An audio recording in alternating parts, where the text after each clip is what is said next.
Hello, everyone. Thank you so much for your interest in the AVAC Advocacy Fellows Program. We are so excited to be launching the call for applications for the 2020 Fellows Program. And thank you also for your patience as we get started. We had a few technical issues. This is being recorded, so even those who will join in a little bit later will be able to hear the whole call. My name is Manju Chatanigara, and I lead the team that runs this program. It is our pleasure to do so. And throughout the call, you will hear from my colleagues who are also part of this program. So on this call, we're going to give you a little bit of information about the Fellows Program, as well as hear from some alumni fellows, some current fellows, and a host. We're also going to hear a little bit about what AVAC is and about the Fellows Program and the application process. The most important part of this call is your questions. So please keep them coming. You can send them on WhatsApp that many of you are already part of, and we will either respond to them in WhatsApp or read them out and respond to them here. You can also write questions in the chat function in Zoom, and we'll be monitoring that and answer questions. And finally, at this point or at any point afterwards, you can ask questions of us by emailing fellows@avac.org. Again, that email address is fellows@avac.org. So why don't we get started? And I just want to thank everyone who's here, and I really want to thank our current and fellows and our alumni fellows and hosts for joining us as well. So as you can see, we have a really vibrant fellows program. As you may have heard, we are 10 years into the program, and this is a project of AVAC. AVAC is a global organization. We are 24 years old now, and our mission is to accelerate the ethical development and global delivery of HIV prevention tools as part of a comprehensive and integrated response to the epidemic. Our focus really is on biomedical prevention, and we believe that to really end new infections, together we have to deliver those existing prevention tools for immediate impact, make sure people who need them can get access to them. We also believe we need to demonstrate and roll out new prevention tools that have shown promise in research, but need to quickly move into programs and finally into the hands of people who need them. And finally, and importantly, to develop long-term solutions to end the epidemic, which means we really have a lot of focus on research, on ensuring ethical research happens to develop new tools so people have a range of tools to choose from that fit in their lives. Within this broader umbrella, AVAC runs a number of programs, works with partners, develops materials, influences and advocates with governments, with funders, and also in country with partners, implementers, and all of it in partnership with advocacy partners. So what's the Fellows Program? The Fellows Program is a flagship project of AVAC. It is one of our most exciting projects, and we're extremely proud that it has gone through 10 years. It was launched in 2009, and our first year of fellows, we call them the 2010 Fellows. In 2019, this year, we began the 10th year of the Fellows Program. In all, we have 70 fellows from 13 countries, and over the years, we've had about over 1,000 applications to look at. And the goal of the Fellows Program is to expand and strengthen the capacity of civil society, to expand and strengthen the capacity of civil society advocates and organizations to monitor, support, and help shape biomedical HIV prevention research, and rapidly roll out new effective intervention in low and middle income countries. And if you haven't already, you should look at a couple of videos we have on the AVAC website under the fellows area to hear from actual fellows and hosts about what this project and what the fellowship has meant to them. And here is 63 of our 70 fellows, and most of them come from East and Southern Africa, but we do have one fellow from China, Ling Ping, and we have this year for the first time a fellow from India. But otherwise, all the folks you see here are from East and Southern Africa. So before we get into the questions and what we have here, the application process, as you'll see when you go online to the fellows page, has a number of parts to it. And you're going to hear a lot more about that from my colleague Angelo in just a minute. But really just want to emphasize that we'll go through a number of questions over here, but the bulk of information you will find in multiple information sources on the website. We have an application packet, we have the information packet, we have frequently asked questions, and I really, really encourage you to use those, to print them out and use them as you're going through this process. The one thing I'll say before handing over to Angelo is that we're looking for bold ideas, strategic thinkers, innovative ways of doing this. This isn't a job.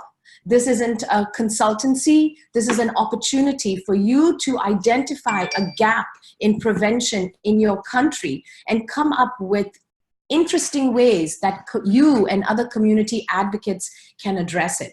We're not looking to do projects that are already happening, and we're not looking to support existing projects.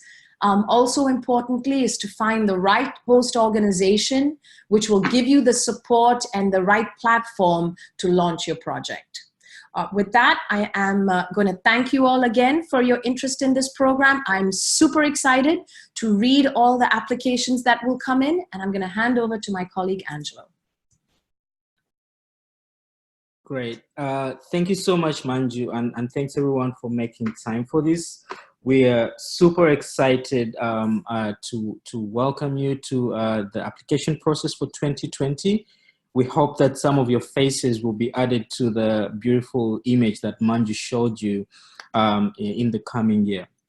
So in terms of the process itself, we have lots and lots of materials that you can use. We're seeing lots of questions coming on the WhatsApp group, on our emails and in the chat room, and we'll try to get to many of them, but I really encourage all of you to go to www.avac.org/fellows, and then you'll find a link that takes you to the application materials for 2020. That page has frequently asked questions for host organizations. It has about a 20-something page document that answers most of the questions we've been hearing over the last 10 years of implementing the program. So before you actually ask a question as you're working on your application, we encourage you to take a look at that website and those two materials, the document for supervisors, and there's another document that talks about the entire application process. So we will go through some of the key questions that we hear a lot of the time, but I just wanted to highlight the fact that those materials are available. We've been, again, as you heard from Manju, this program is going into its 11th year, and we've been hearing a lot of questions, and we always try to update those materials with the questions that we hear the most. So with that, I'm going to actually get into some of the questions that we've been receiving, both on the WhatsApp group, actually on the WhatsApp group via email, but also in the chat room. One of the questions that has come in is what countries are eligible for selection, and I'm going to request my colleague Sindra Fior, who is on the line as well, to tell us about that. What countries are eligible for selection? Sindra?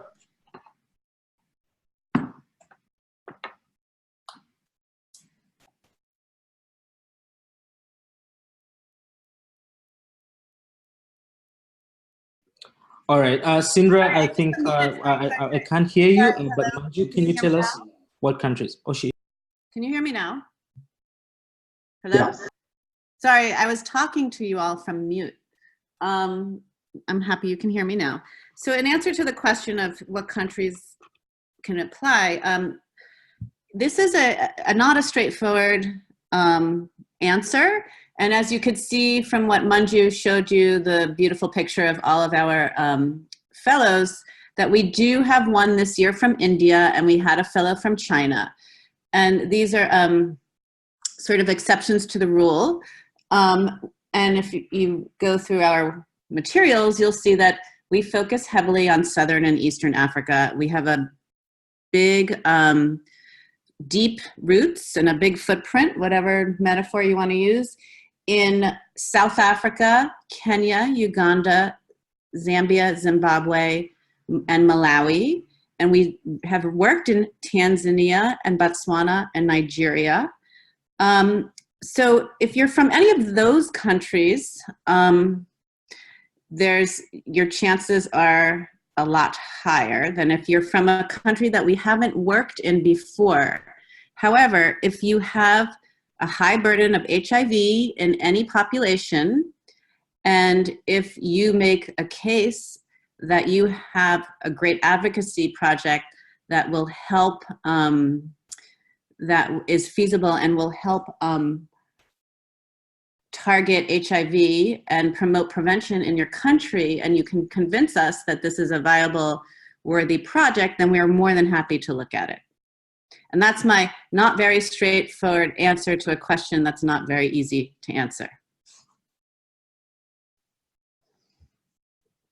Great. Thanks for that, Sindra. We've received a number of questions about the kinds of populations that we focus on in the fellowship. Someone asked, do you only focus on MSM and sex workers? Another person from Nigeria asked if we accept applications focusing on people who inject drugs, and my colleague Manju is going to address that. Thank you. We are really looking for a wide diversity of people to apply to join the project and who are interested in working with a wide diversity of projects. We highly encourage people from affected communities to apply because we really believe we want to support champions in those communities to address the issues that most seriously affect them in terms of access to new prevention tools and the development of new tools. Having said that, we're looking for people who are prevention advocates, who see themselves as prevention advocates. And I want to give you some examples of the kinds of people who've been fellows in just the last few years. In the last few years, we've had a young doctor, the first time we've had a medical doctor apply to be part of the project, and she's from Tanzania. We've had in the last few years, very proudly had sex workers who have joined, and some of our colleagues who are sex workers, who are fellows, are looking to address the needs of sex workers to access PrEP, for example. We've had partners join who indeed come from the MSM community and are looking to address that. We've had social scientists join as fellows. We've had young women right out of college who are looking to work with adolescent girls and young women. So I hope that what you're hearing is that we're looking for a wide array of people to join, but really encourage people who are most affected by this epidemic to feel confident to join this growing group of champions. Great, thanks for that, Manju. And maybe we'll take one more question, and it's about, it's from Anna in Botswana. What kind of support does AVAC offer to selected candidates? A really good question. So AVAC provides a small budget for the actual implementation of the project. So the fellow would have money to conduct his or her meetings, to to travel to places, to develop materials, to be able to convene meetings and stuff. So there is that project budget as to start with, but also we provide a full-time salary. We provide a competitive salary basing on rates for prevailing rates in the country. We have a very transparent negotiation process where the fellow and AVAC and the host organization agree to the number, to the amount for the fellow to earn for that year. So most fellows are full-time, but we will provide a rate that is competitive depending on the country, depending on the organization and all of that. So we do provide that. So, but beyond the money itself, AVAC provides technical support. We have been, again, as you've heard, AVAC has been in existence for over 26 years, and we we have a lot of expertise and we have a lot of partnerships in a lot of countries, but we also work with many, many people. So we leverage that, and the team here works with fellows to be able to help them to achieve the goal they set out together. So beyond the money, we have the institution has support that they give to the fellow in terms of our staff here, in terms of our partners, in terms of our connections, to ensure that the fellowship achieves its goals. So there is a lot that you get. And in terms of the host organization as well, some of them ask what's in it for us as an institution.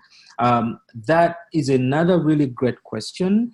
And again, we leverage each other's capacities and capabilities and resources to ensure that the fellows project is beneficial to the fellow, to AVAC, and also very importantly to the community where this project is happening.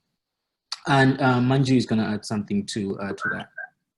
Well, thanks so much, Angelo. And to add to that, but also to what Sindra said earlier, the countries that we are looking for is where the burden of HIV is the highest, where HIV research is happening or happened or is planning to happen, and or where new prevention tools are being championed. So for example, if you're a country that didn't have a PrEP research project, but it is at the beginning of developing guidelines for PrEP, you could be. So I see some questions come in.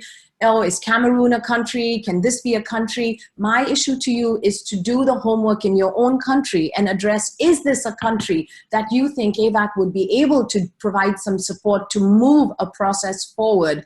And then you need to compete. Every year we get about anywhere from 100 to 150 applications. And you need to compete with all of those others to show us and compel us to pick your project. And every year out of the 150 applications, 6, 7, or 8 will get to be fellows. So if you think your country fits the mark of being a high burden country for HIV, and that prevention is a priority, and there is existing research you want to influence or new interventions you really want to support getting out, then you can consider applying to the program.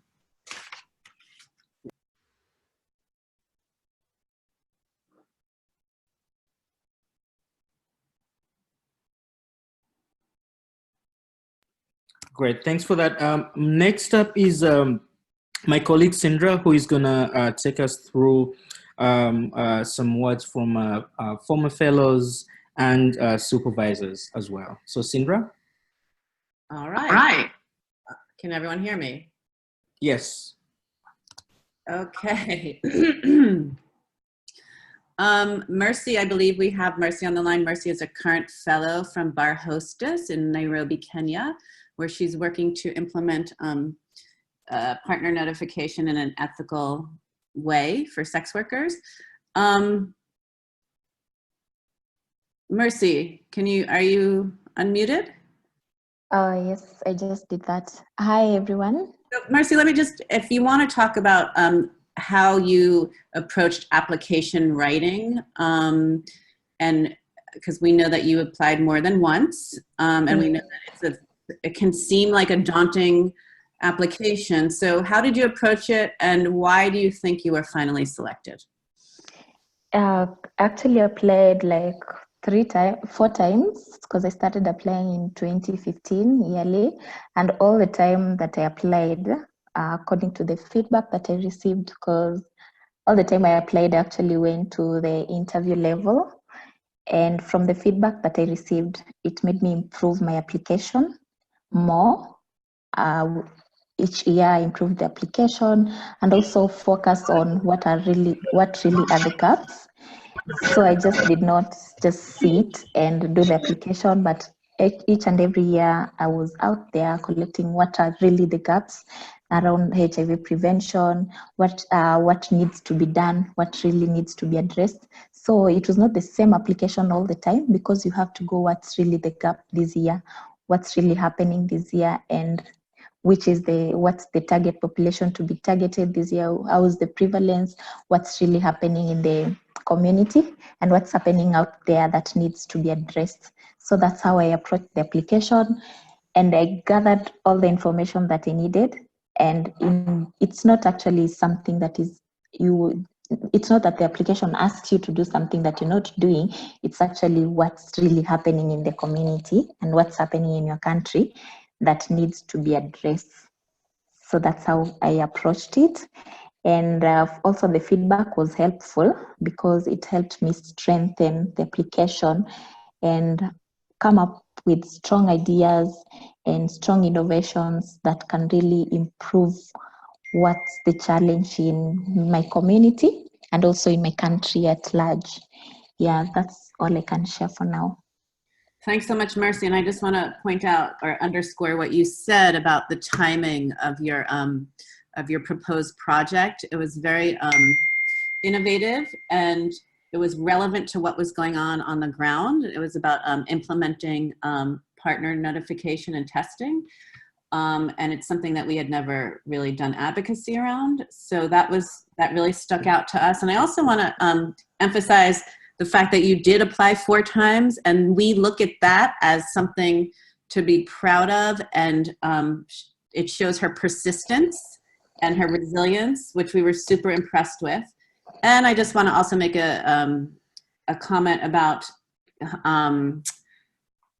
Mercy coming from Kenya. And in Kenya, we have some deep roots there, and we have very strong coalitions that we work with. And so we get a lot of applications from Kenya. We get a lot of applications from several of the countries, and you're competing a lot with your fellow compatriots, for lack of a better word. You're competing against the folks in your own country, because usually we take only 1 person from each country. Usually, sometimes we take 2.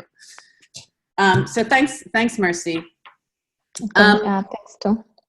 So Ulanda, we have Ulanda, who was a 2018 fellow. Ulanda is from Malawi. Ulanda, why don't you tell us one of your accomplishments out of your many accomplishments during your fellow project, and how are you sustaining some of this work that you've done now that the fellowship has ended? So much, Sindra, and the whole team, Angelo and Manju and Messi. I can see also Levi and all the prospects fellows. First and foremost, I think a lot of things have already been discussed, but I will just focus much on what I've been asked to explain in terms of what were my accomplishments, but also how am I sustaining my accomplishments beyond my fellowship year. First and foremost, my accomplishments within my year was really to strongly to identify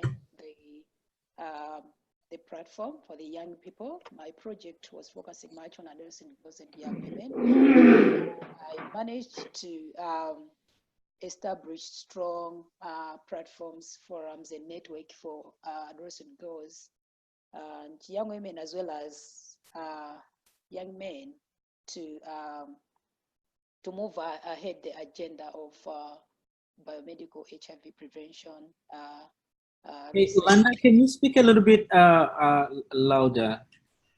Thanks. Hello? Yeah, can you speak a little bit louder, please? Okay. Can you hear me now? Hello? Yes. Yes, we can hear you. Okay, fine. So I was trying to say that my accomplishment was to the establishment of the network for adolescent girls and young women who are currently so much involved in the biomedical research advocacy, but also working so much with the media as the partners to make sure that they help me in advocating for the biomedical prevention options that I was advancing.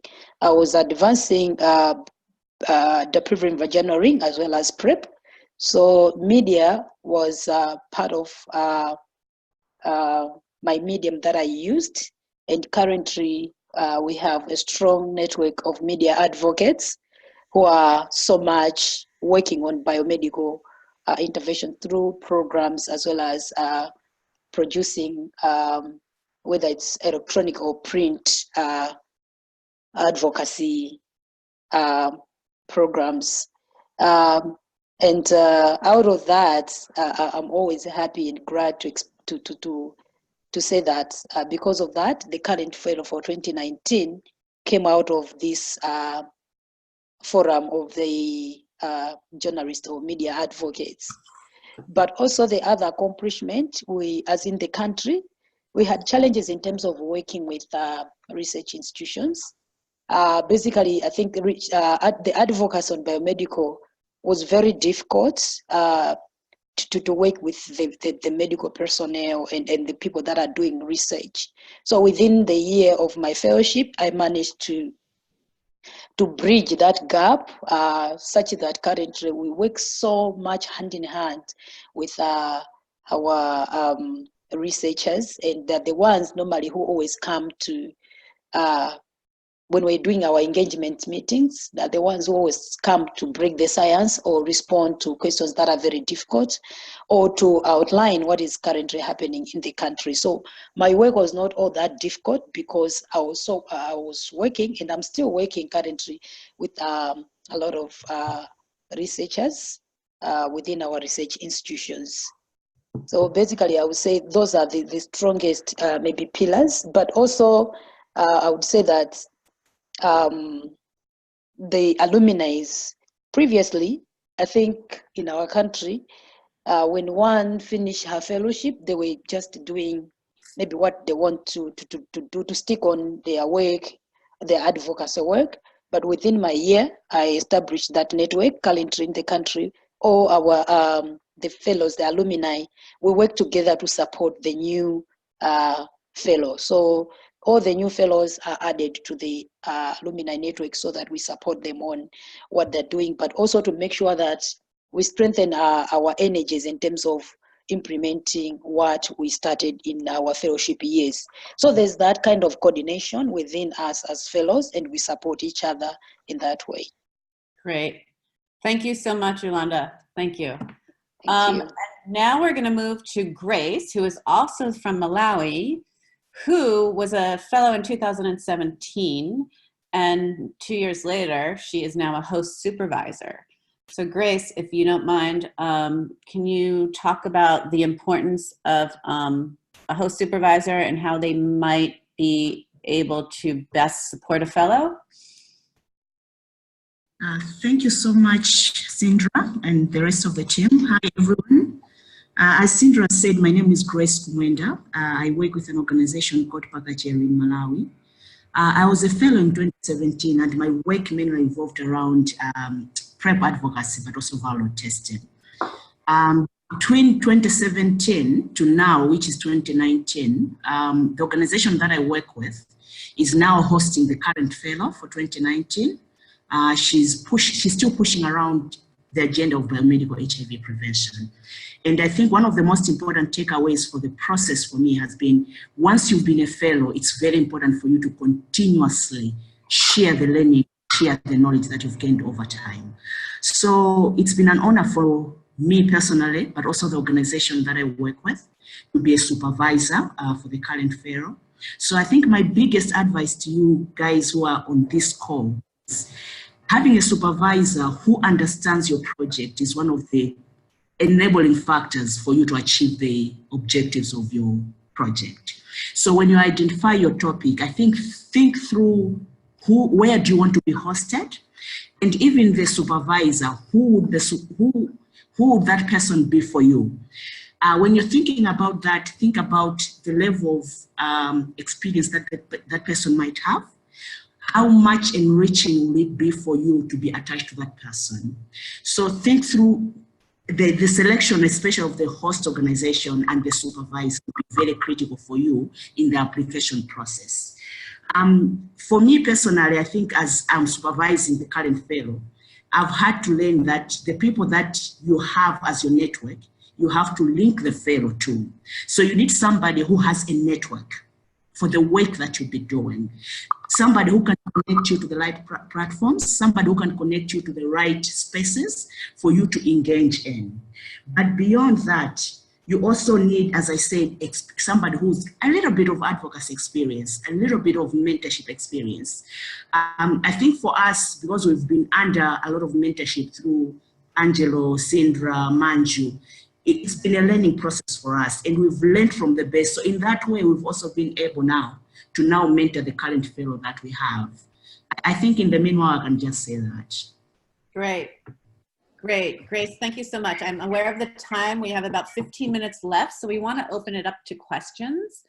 And I think most of you know how to best reach us with questions, but I'm going to ask Levi to just reiterate how people can send their questions in. Or Angelo.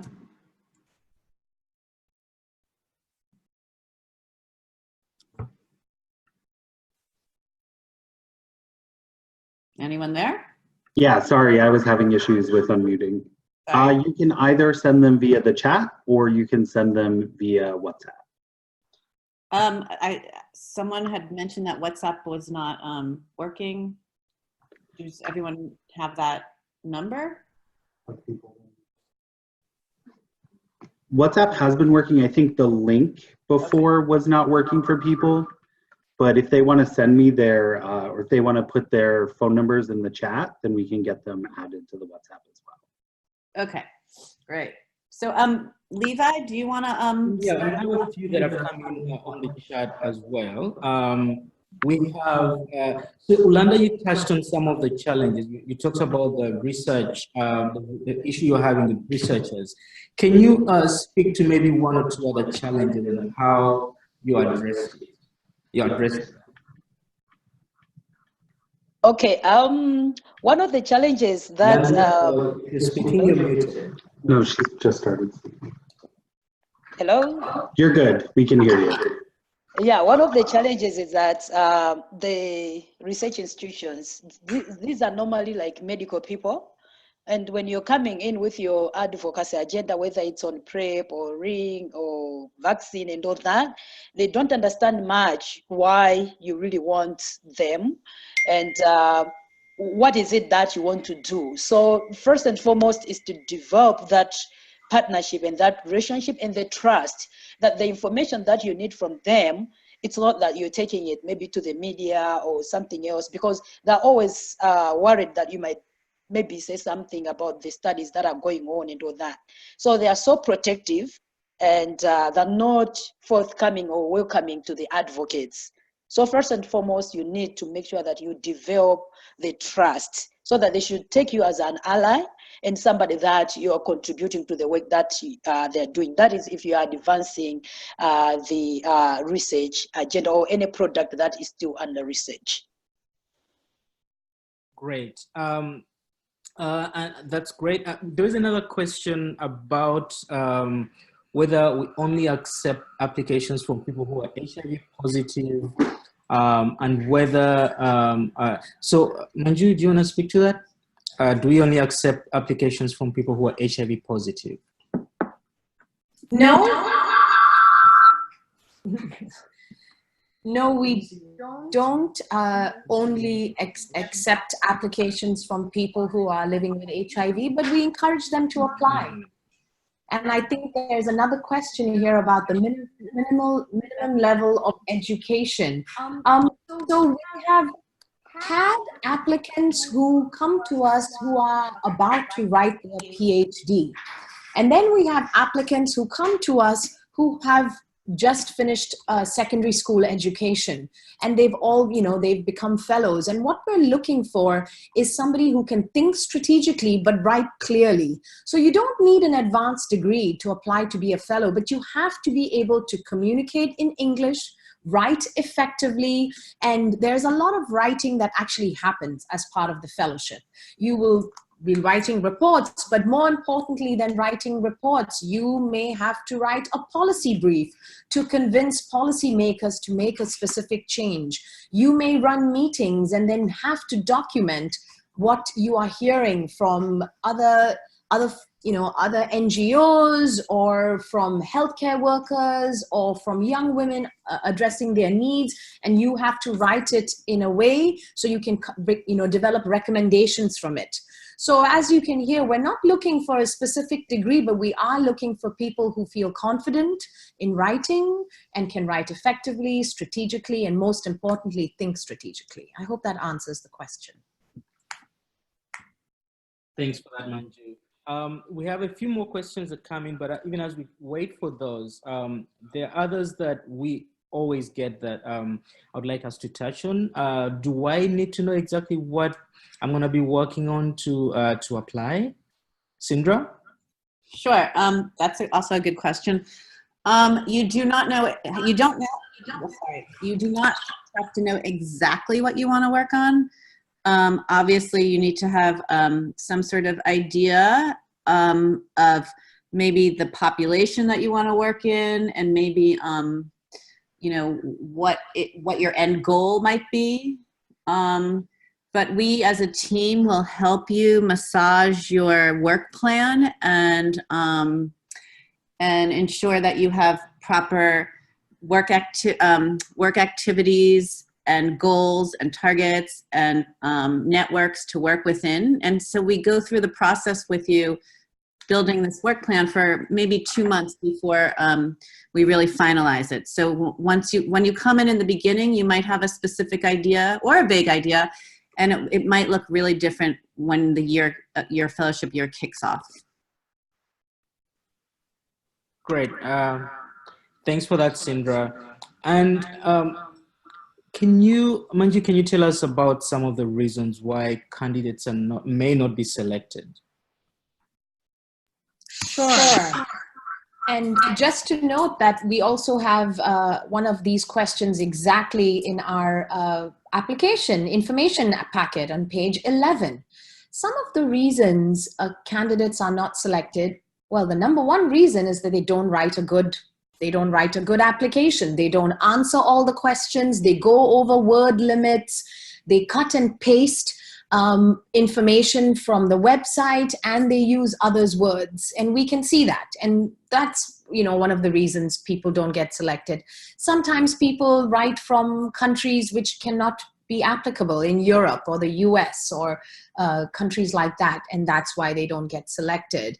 But when we start, so those are, some of the simpler reasons, but when it really comes to a short list, so we get, 150 applications, and then internally the team works really hard in reviewing applications, in assessing their abilities, capabilities, and if they have an idea which will bring something new and needed either to the global response for HIV prevention or in their countries and communities, something that no one else is doing, something that they have convinced us is a gap that needs to be addressed. And so from that 150 applicants, we do all this hard work and we break it down to maybe a group from anywhere from 40 to 30. That group of 40 to 30 then gets reviewed by an independent review committee. Now, the independent review committee is made up of advocates from many of the countries where people are applying from, researchers, current fellows, alumni fellows, hosts, and other key folks in the area. And this independent committee looks at all the applications, and they give us recommendations after that. And their recommendations are based on, because they are coming from some of the countries where these applications are coming from, whether they think this application really is going to address a gap area in their country, whether they think this organization that has been suggested really has the capacity to support a fellow to do the work they do. And so at the end of it, we make really strategic decisions based on the applications that come in, and if they have the feasibility, capacity, and the innovation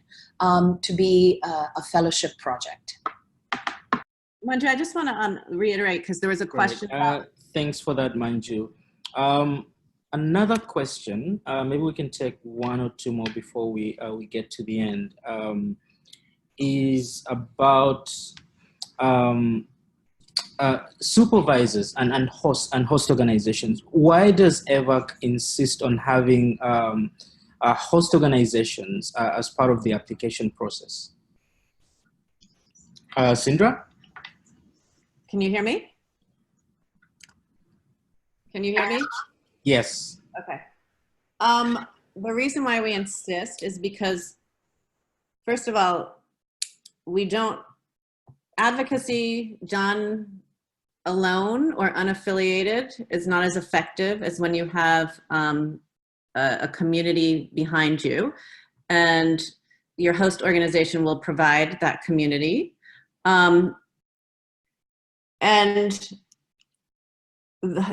This is also for sustainability, because once your year is over, everything hopefully that you have done and learned and brought to the fellowship is also lives within the host supervisor and has institutional memory and has built some capacity through you and your project. So once that year is over, the people who are working with you at the host supervisor and your supervisor have also done the work alongside you. Not most of it, you're gonna do most of it, but they've been able to support you and absorb a lot of the stuff and will be able to continue it. So that's why we're looking for host supervisors who are already working or interested in working in this space of HIV prevention.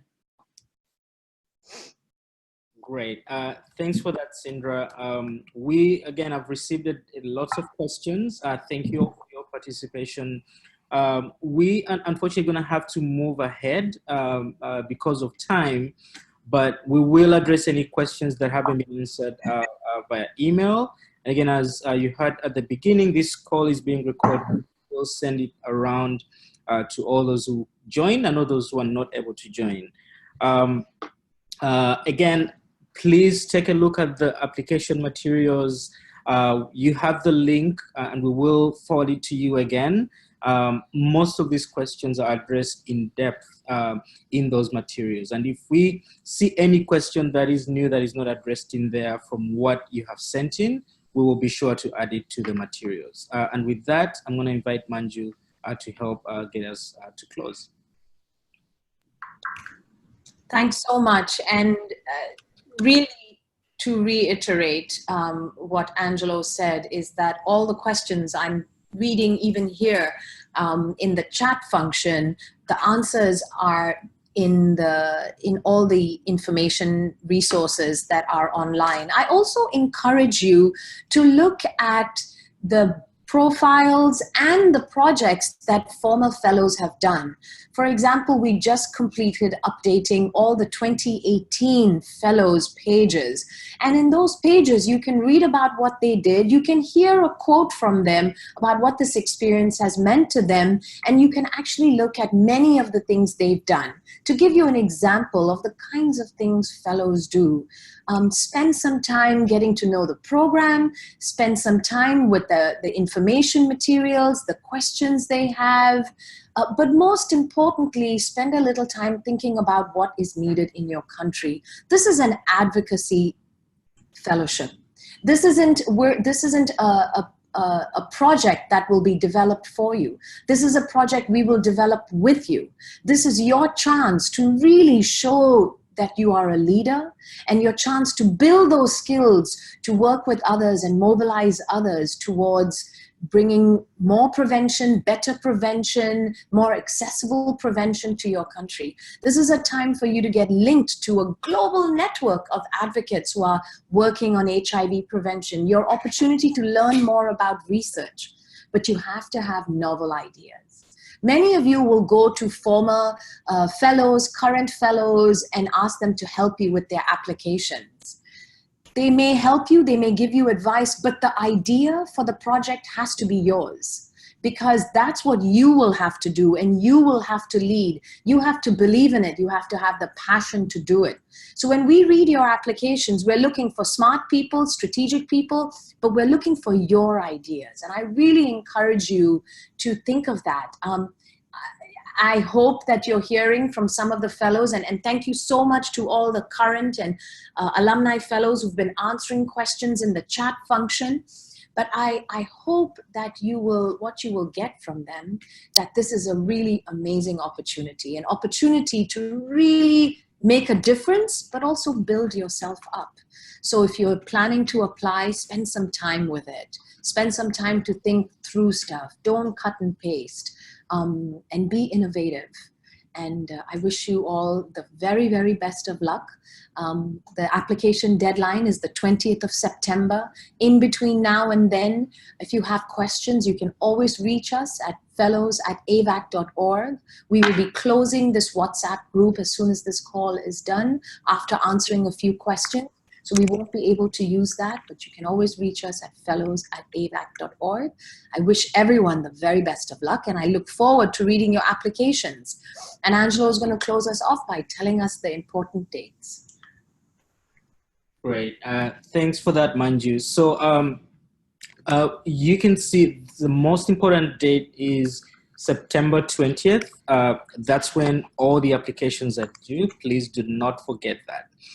In terms of the other major dates, so once we receive all the applications, in early October, we will notify those candidates who have been shortlisted to ensure that they give us additional key documents that only shortlisted candidates are required to submit.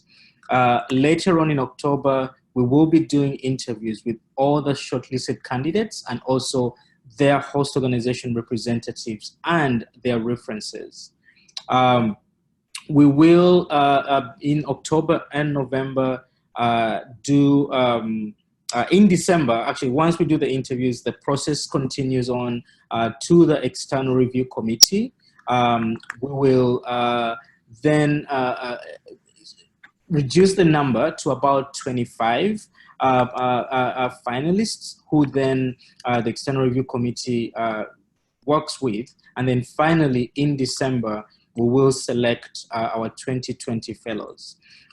We will begin the work plan and budget development process at the end of the year. And then between December of 2019 and March of 2020, we will be developing work plans and budgets with the selected fellows. And then finally, between April of 2020 and March of 2021, fellows will be executing their projects. So that's the timeline. Again, this is available in the materials.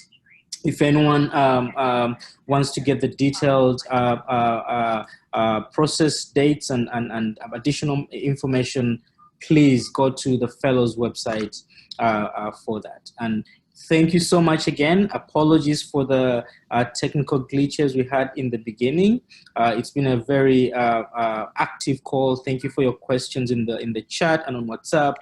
And with that, from myself and the team, thank you, and we look forward to your applications. Bye-bye. Bye-bye.